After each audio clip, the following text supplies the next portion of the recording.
Hi everybody, today I will show you how to sort data A to Z in Google Sheet. So let's begin. So I've got this spreadsheet here with a list of names and data that I want to sort out alphabetically.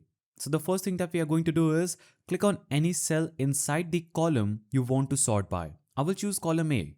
Then go to data option at the top and here we have the option to sort sheet. Once you take your mouse here, you will see these two options. The first one is sort sheet by column A to Z and Z to A. Since we are going to sort it by A to Z, we are going to click on the first option. Once we click here, you can see our entire sheet gets sorted alphabetically based on that column instantly.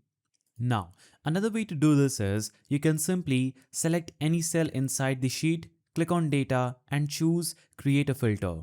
Now, you will see filter options appearing just at the top of your header row. You can click here and choose sort A to Z and that will instantly sort your sheet from A to Z, but the header will remain wherever it was.